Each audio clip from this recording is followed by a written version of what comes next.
Hello, and welcome to Follow Your Curiosity, where we explore the ups and downs of the creative process and how to keep it moving.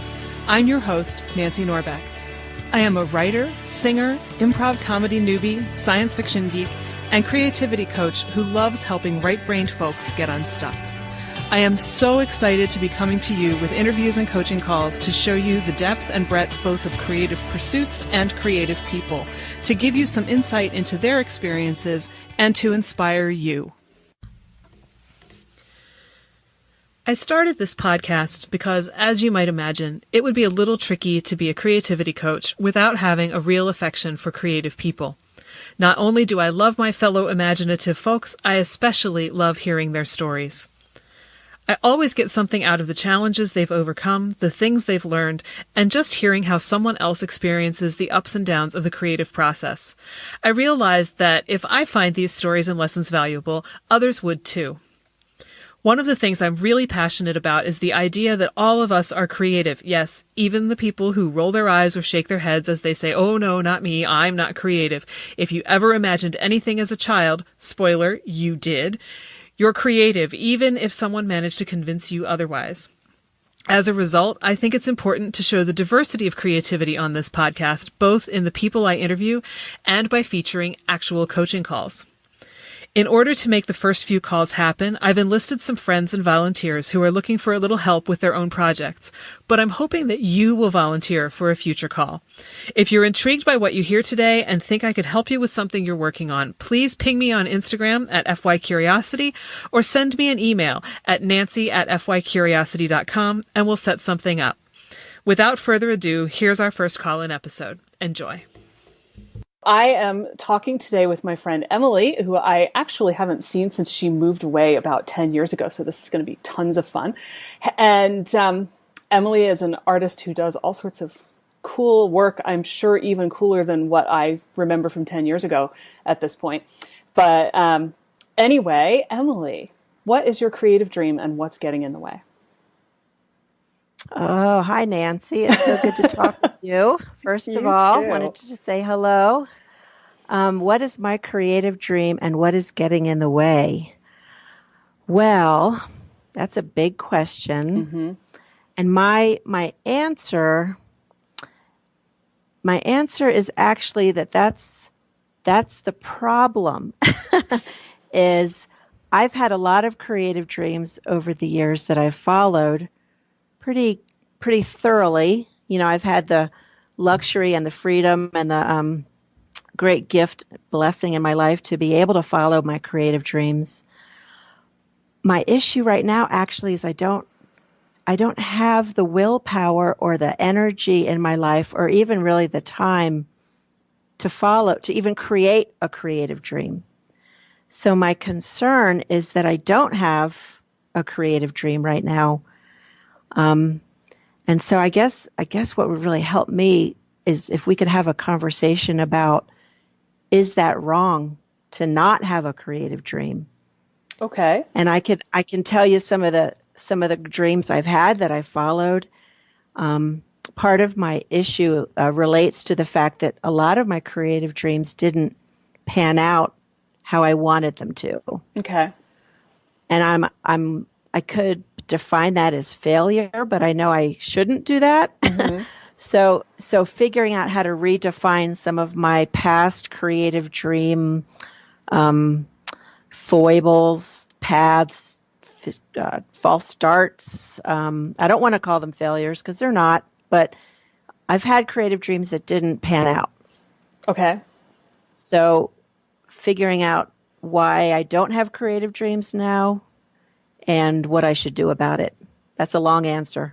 That's okay. It's a good answer. So I'm struck in particular by something you said toward the beginning of your answer, which is the idea of is it wrong? And I'm wondering what it is that brings that word up for you.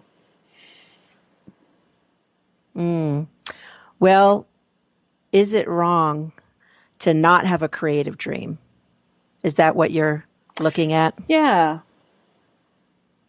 Well, maybe not is it wrong or is it right, but maybe the question is why don't I have one?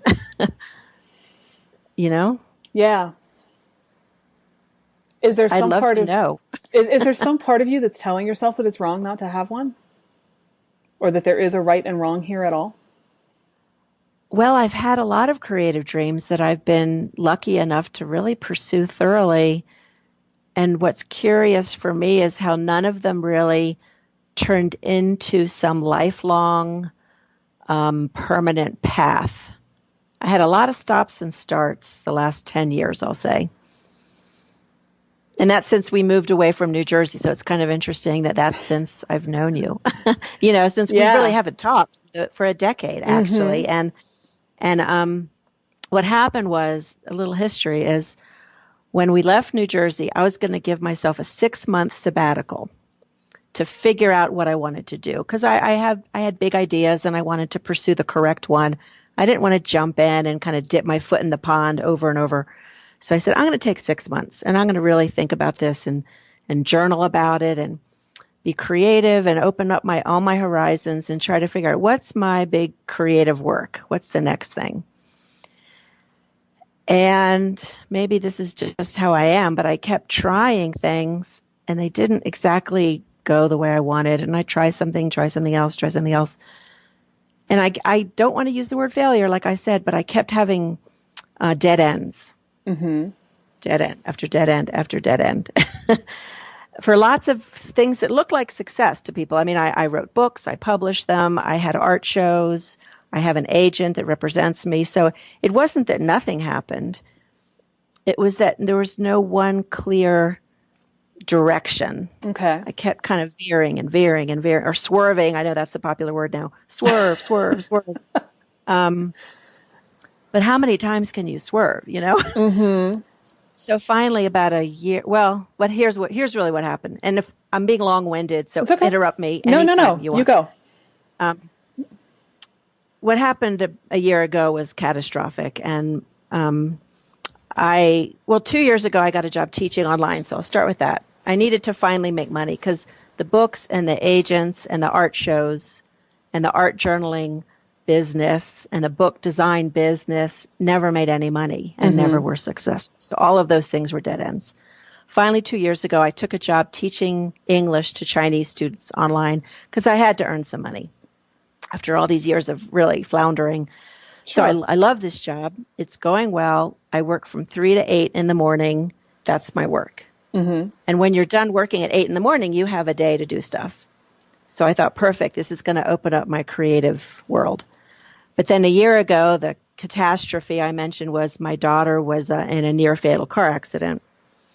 So she's doing okay, but it's been a whole year of hospitals and rehab hospitals and caretaking, and just, she has a brain injury.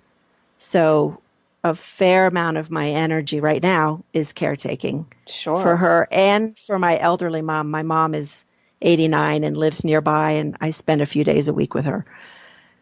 So that's certainly part of it. I mean, it's clear to me that, okay, I'm working from 3 to 8 in the morning to earn money. And then I have these 2 people who really do need a lot of my focus.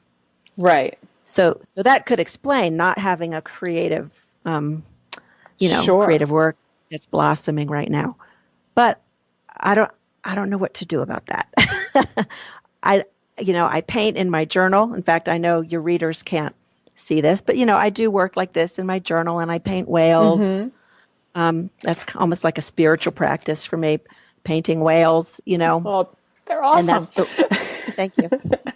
But really, I don't have a creative urge. I'm too tired and overwhelmed, and I wonder about that. So I guess the help I need is how to feel better about it, what to do about it, how to work out in my life that right now, it's not going to be forever, but right now I have big responsibilities that don't leave me a lot of energy.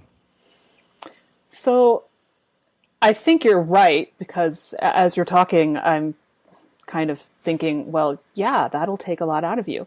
So what I'm wondering is, what, if anything, are you doing for yourself with all of this? Are you managing to take any time for yourself at all, even if it's just I'm going to go read for 5 minutes, or you know, even if it doesn't look like creativity to you?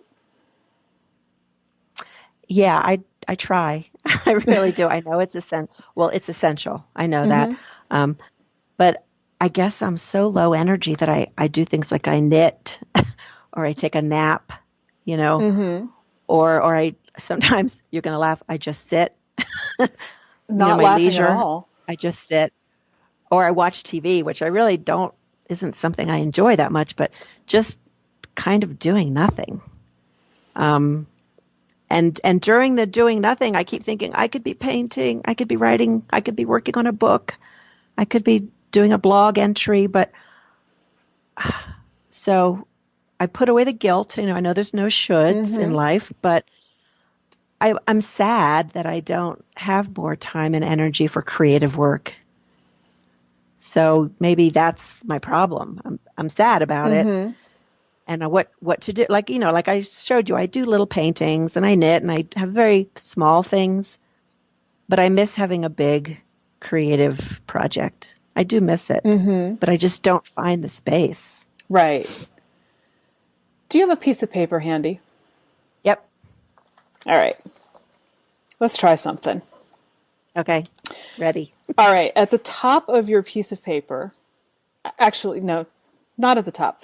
Well, yes, but not what I was thinking. Yeah. I make sense. You do. You're making sense. Can just number it from 1 to 10. Okay.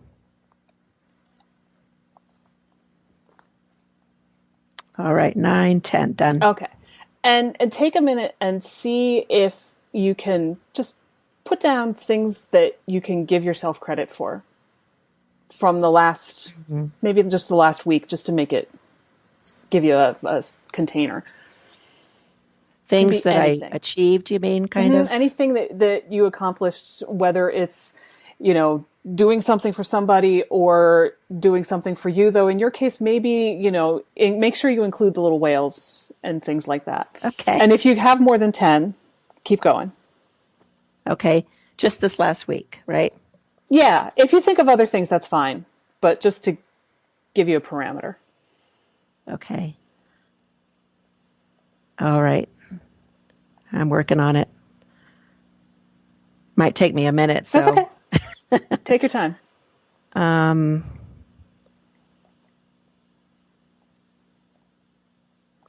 these are not all creative achievements, right? That's totally okay. Okay.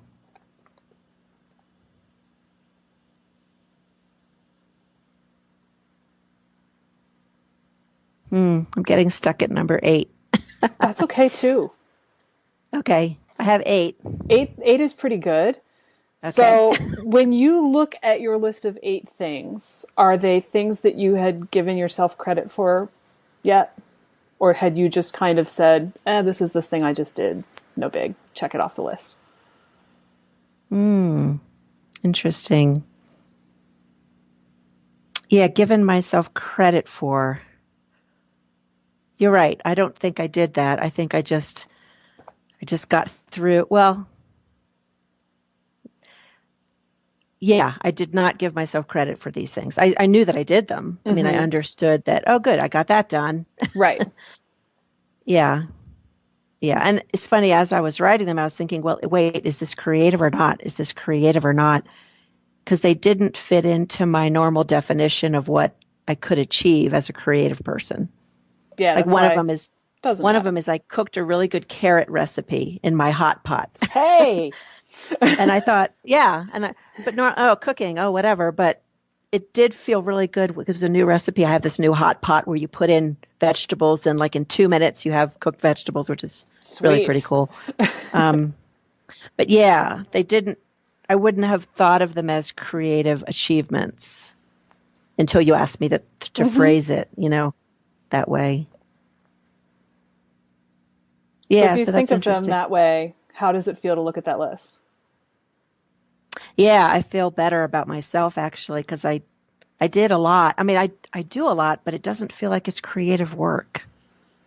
I think it feels probably like it's busy work. Yeah, because we do that a lot. We discount the stuff that we do, especially the routine things or the things that we don't think of as, I would rather be painting. Well, that doesn't mean that this other thing isn't creative. And I can tell you, having watched my parents deal with my grandparents as they were aging, that stuff involves a lot of creativity, and not necessarily just aging parents, trying to figure out how to set up a room better for somebody who can't get around very well, all of that. It's still a creative thing. We just don't think of it that way. I think cooking in general is this huge overlooked creative, area. So at the top of that page, I want you to just write the words credit report. Ah, credit report. Okay. Got it. And you can keep adding things beyond your 8. You could do one, for the week. You could do one for, whatever feels like the right thing for you. You could do one every day if you feel like that would help. But I think reframing that a little bit that way would at least help you feel better about the things that you need to do. You're right. You're very right. That's very accurate. Yeah, because just looking at the list, I did a lot, enough. And you're right. I wouldn't have thought of these as creative achievements until you pointed it out that way. So thank you. That's good. You're welcome. So now my question is, do you think you could find 5 minutes every day just to let yourself daydream about what kind of project you want to do when your schedule frees up? I would like to. I would like to say yes. I would. But see, it's funny. When I do the daydreaming thing, it's almost like one more pressure. Yeah. Oh, why aren't I painting? Why aren't I working? I have actually a second whale book I have all ready to go. And for really, literally a year, understandably, I just haven't even looked at it. I haven't been able to. And when I think about looking at it, I just feel bad. I just feel guilty. Instead of like, oh, yeah, one day I'll get to that. I just go, oh, gosh, this is just hopeless. So I wonder is there a question that would make me feel better about it? There might be. But the question probably is up to you. Yeah. Is there a way that if you just take a minute and think about like how, because what the project is.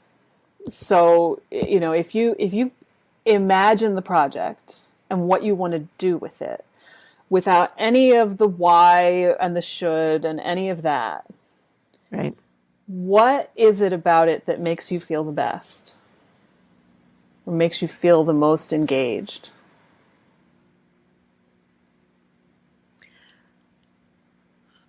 Well, it's like I wish I could work on it.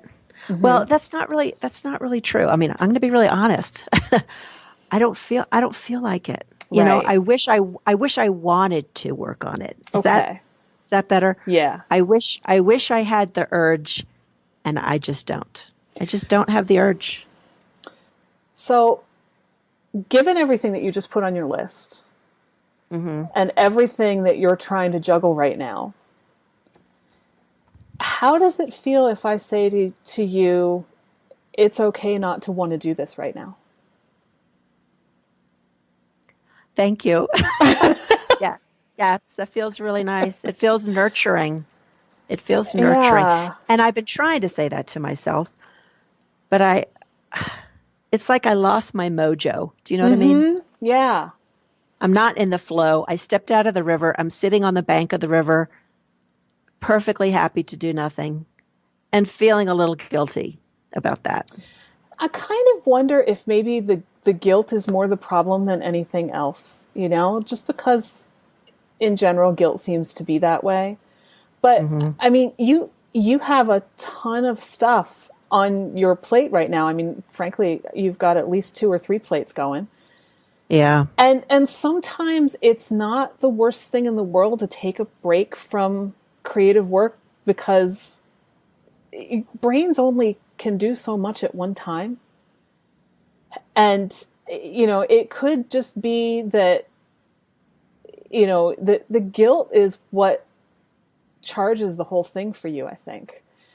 And if you can say to yourself, it's okay, because I'm at capacity, and everything sits in the back of your subconscious. Everything that we do, everything we experience, it all sits back there and it percolates. The great cliche in writing is it's all material, eventually, you horrible person, you will come out in some book that I will write someday, and there is kind of truth to that, Yeah. so it could very well be that the way to look at the situation right now is less as I wish I had this thing going on, I wish I had this project, I wish I wanted to work on it, and more as I'm kind of tired doing everything I'm doing, and that's okay. And I can, I can sit down and I can say, watch a beautiful movie or flip through a book of art or go to the museum and still take things in, and they'll still sit in the back of my head and percolate. And when I'm ready, they're all going to be there and it'll come back out. And at that same time, that's when you'll have the energy to work on it again. You know what? While you're talking, I just had a pretty big revelation based on what you were just saying. And it might choke me up a little, but I'll try to get it out. Take your time. This idea of self-soothing, of taking care of yourself. What I've been doing is eating. I've been self-soothing with food. And frankly, I've gained about 35 pounds the last year. And I understand I've been in a lot of stress, but like you said, go to a museum or look through an art book. Yeah. It's like we need to feed ourselves in healthy ways. And I think I've been feeding myself in unhealthy ways. So I don't know, something that you described made me think, wow, I'm self-soothing with food instead of a healthier way of doing it. Yeah, it's so easy. So many people do that. Yeah. I mean, you're so not alone. Yeah. And really that's the core thing here. I mean, nothing that you're talking about is even remotely abnormal. Anybody else in the same situation would be asking the same questions. So, it's normal to feel overloaded and just say, I've given all I've got for right now. Yeah. Nothing wrong with that at all. Yeah. I just would like it to be a little easier. Well, I think if you experiment with the credit report list and maybe, get yourself out to the museum or go for a walk. Right. Walks are really my saving grace. Yes. Yeah. I mean, and walks are so, I always say that the two places where ideas tend to come to me the most easily are the shower and in the car, because I think, your left brain is occupied. So your right brain is free to play, but walks are a lot like that too. And if you do it someplace pretty, that certainly doesn't hurt. Right. Well, I'm lucky I live in a place where we have incredibly beautiful trails. So wait, what you just said, that really struck me. When your left brain is occupied, your right brain can play. That's brilliant. I've never thought of it that way. Well, that's like, you drive to work in the morning and you realize when you get there that you don't remember driving at all. And obviously you got there in one piece. You didn't crash. You didn't run a red light. But, because your left brain was on call. Right. Yeah. How does that feel? To say, yeah, no, that's a terrific idea. Also, to give myself permission to just enjoy things. Yeah, and I have been trying to do that. The knitting and stuff like that. Some just sitting. Yeah, because I've needed that, but to give myself permission to not need to add up creative achievement. That's okay. That the credit report includes things like cooking carrots. That's cool. That's a great idea. And I think really, really helpful. I think it'll free up that creative brain when it's ready, because you're not going to be sitting there saying, why isn't this happening all the time anymore? Instead, it's just sort of like, hey, when you're ready. Right. that feel better? Yeah. Yeah. No, I really like that. I really, really like that. And I've actually planned a couple of trips because I kind of Excellent. just need to get away and out of my routine. So Yes. I know that I need that. And so I actually have 2 weeks. I found a place in Mexico where you can often see whales, and I've never seen one in the wild. So I have 2 weeks in February to go to Mexico and hopefully just sit and look at the ocean. And it's like I'm waiting for that to be my reset button. Do you know what I mean? Yeah. And I think it really could be. Yeah. Maybe I'll 'Cause- need to call you. I'll call you when I'm there. I'll have a coaching session with you because this might really, this is really helping me reframe it so I don't Good. feel bad about myself. Good. And I think, I think travel is always good for the soul. So Oh boy, I'm it really really glad. reorients you, does. And I just Yeah. haven't been able to. Obviously, I've been really busy, but I'm hoping February works. I think it will. I think everything's under control. So, Yeah. Because then that's like almost like living in the museum for 2 weeks. Everything's Exactly. different. Yep. So, Right. oh, that sounds perfect. Yeah, I'm really looking forward to it. And again, I don't want to stress myself when I'm there and think I have to write a book or achieve something. I'd love it to be open time, Mm-hmm. So I might need your help to remember that. Yeah. Well, you know where to find me. Yeah. But, Yeah. honestly, I would just focus on having fun. Keep it Okay. simple. Have fun. I'm writing that Have down. fun. You know what? Isn't it hard to figure out how to have fun? Like Yeah. it's hard to figure that out. Yeah. So I'll give you, I don't want to overload you with ideas, but I'll give you one other little one, which is Sure. actually kind of a big one disguised as a little one, which is to ask yourself a small question. And you can do this before you go. You can do it when you go. You can change it up whenever you want. But the way that it works is that a small question is just a very simple little open-ended question that you ask yourself with no expectation of answering it. Mm-hmm. So what I'm thinking of in your case is just, how can I make this more fun? And so let's say, you want to ask yourself a couple times a day. So maybe when you're having breakfast or you're brushing your teeth or, any time that you can associate it with a different time, or you can just make it random. But you just say to yourself, how can I make this more fun? And then just go right on with whatever you were doing as if you said nothing. That's brilliant. I love that. Yeah, because eventually your brain can't ignore a question. Eventually it's going to pop something up, and it probably will be better than anything that you could come up with if you sat here right now and tried to make a list of ways I could make this more fun. You'll get something that will work better, usually. Mm-hmm. And like I said, if you experiment with it and you decide that it is working well for you, you can always change up the question.